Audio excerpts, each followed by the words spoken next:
1989 Fleer Baseball Cards, 20 Most Valuable.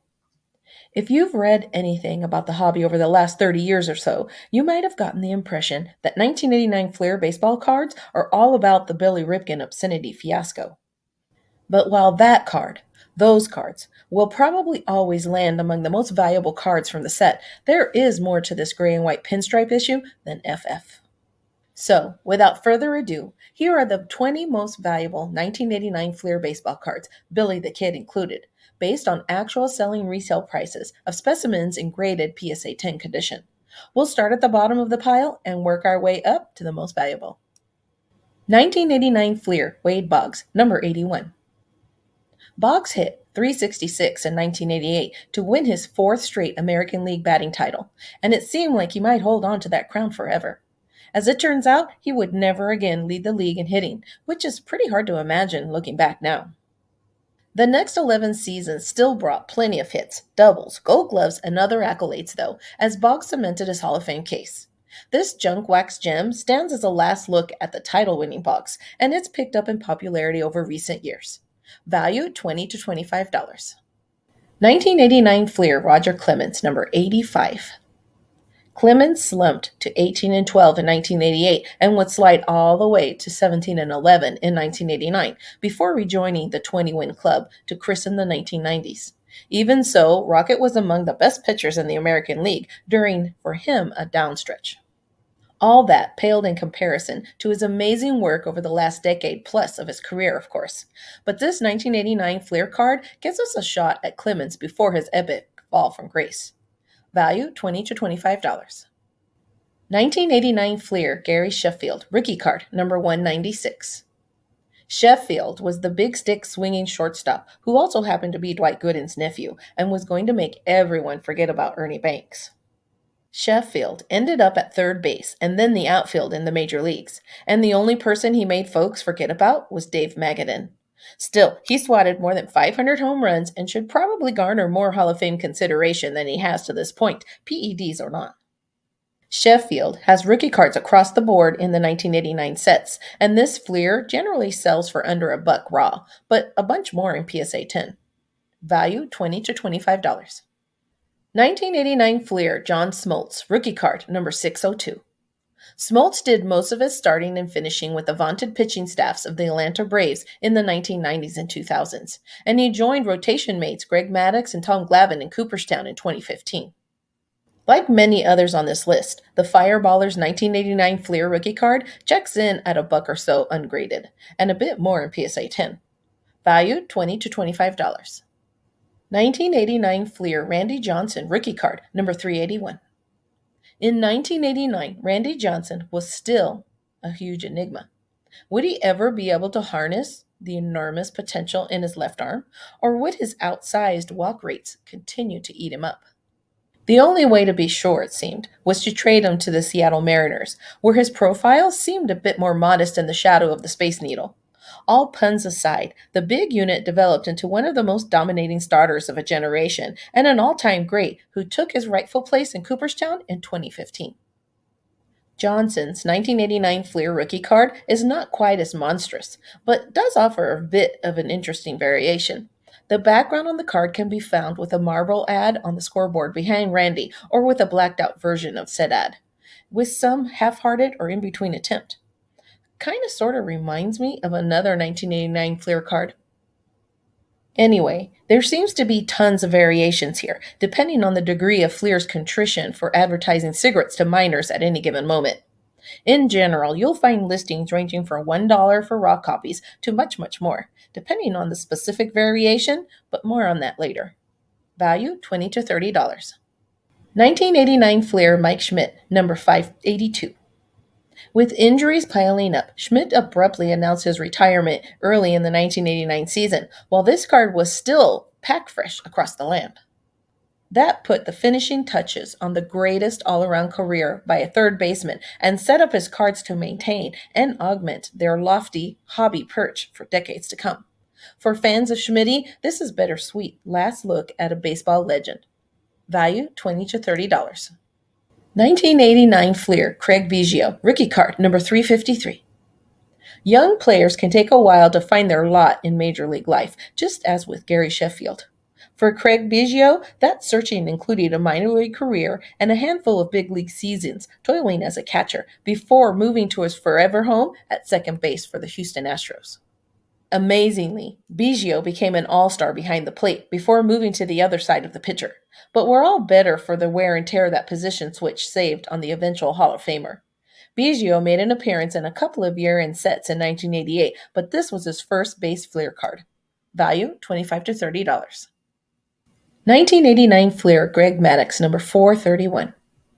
After a couple of seasons of really ugly numbers in the majors, Maddox broke out for the Cubs in 1988, going 18-8 with a 3.18 ERA to garner his first All-Star selection. The future professor was just getting warmed up, of course, and those early returns were just a prelude to his mastery to come. The Cy Young Awards, the Gold Gloves, the victories, the Hall of Fame plaque. And this card gives us an early look at an all-time great. Value $25 to $30. 1989 Fleer Barry Bonds, number 202. You can't have a discussion about any late 1980s baseball card set and not include Barry Bonds. The all-time home run leader is still the slender, base-stealing Barry many purists claim to prefer on this card. But what's not to like? And with 762 home runs, the all-time record, and scads of other ridiculous numbers, Bonds seems like a good bet to eventually overcome his tarnished reputation enough to gain entrapment into Cooperstown. Right? Right? Value $25 to $35. 1989 Fleer Cal Ripken Jr., number 617. Cal Ripken and the Orioles went through a tough year in 1988, among the toughest ever, in fact. But the Ironman was still a beloved hobby figure. Still, courtesy of 3,000 plus hits, the 1983 American League Rookie of the Year Award, 2 American League MVP awards, and the streak heard around the world. This 1989 Fleer card wasn't Cal's greatest hunk of cardboard ever, but it still has some fans out there. Value $25 to $35. 1989 Fleer Tony Gwynn, number 305. Gwynn slumped to a .313 batting average in 1988, but that was still good enough to win his third batting title in what turned out to be a scaled-down year of the pitcher. Bats weren't quite as feeble as they had been in 1968, but they were pretty darn anemic compared to what we saw during the home run explosion in 1987. Mr. Padre would win another batting crown in 1989 at the age of 29, and then the well ran dry. Until 1984, that is. Already a near lock for the Hall of Fame, Gwynn reeled off 4 straight batting titles from 94 to 97 and cemented his status as one of the great pure hitters of all time. No surprise at all that his cards, including the sun-kissed 1989 Fleer entry, still command a solid collector interest decades later. Value $30 to $35. 1989 Fleer George Brett, number 277. These things are subjective, of course, but this isn't the greatest looking George Brett baseball card ever produced. Still, there's plenty of late 1980s royal flavor to partake of, and Brent's weathered face hints at a storied diamond battles that had built his legend.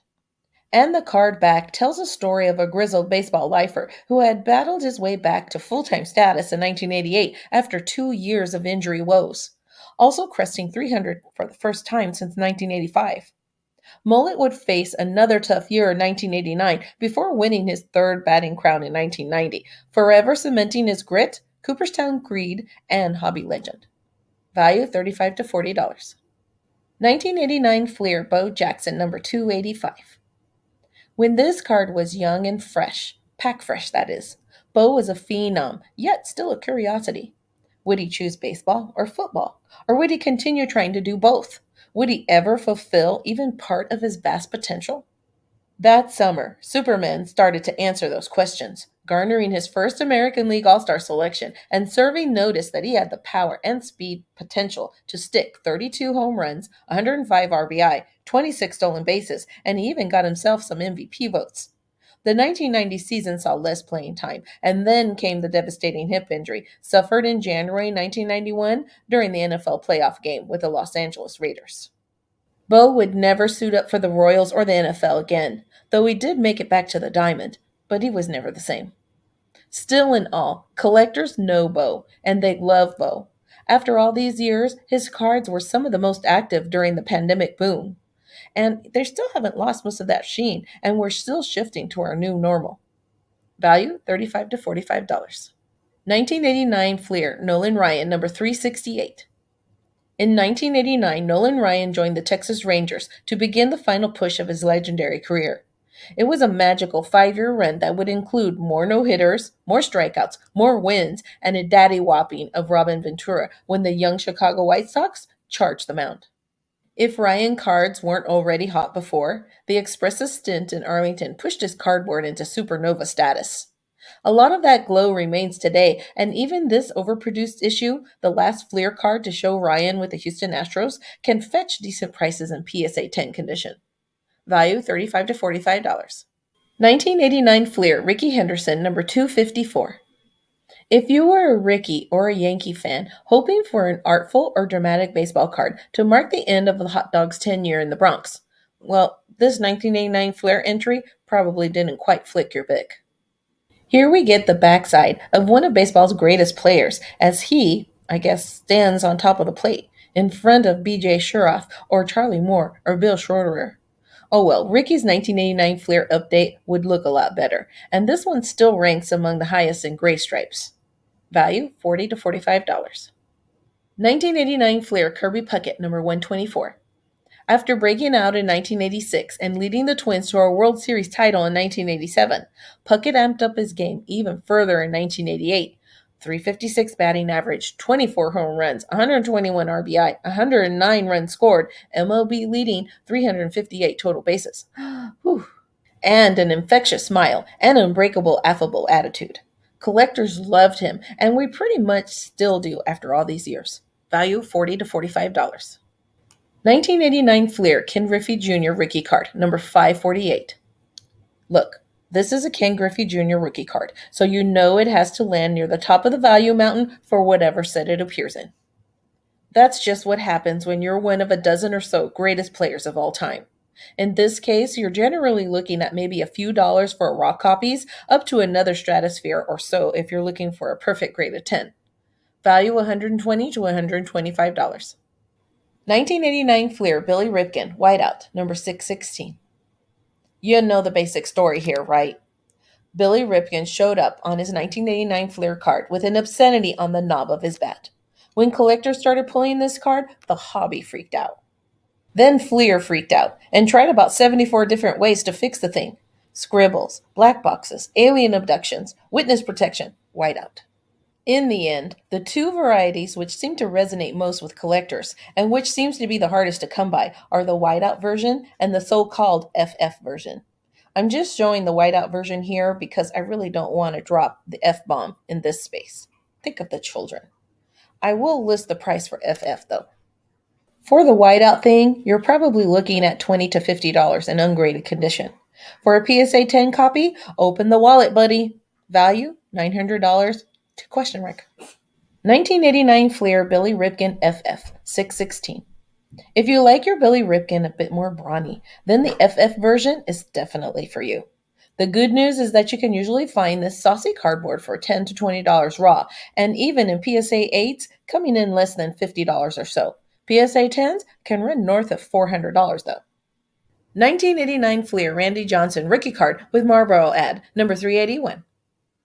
In a saga straight out of the old Hannes Wagner didn't want to encourage kids to use tobacco T206 stick.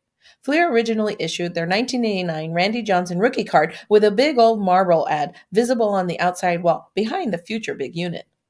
They then promenaded through a litany of corrected attempts, eventually yielding the blackout version discussed. Today, though, it's the full Monty version that keeps collectors' interest and dollars flowing. It's the most valuable of all 1989 Fleer baseball cards. Value $1,200 to $1,400. Bonus skipper. 1989 Fleer Joe Girardi, number 644. Bet you didn't expect to see Rolando Rooms on a list of the most valuable 1989 Fleer baseball cards, huh? Well, here's the story, Skippy.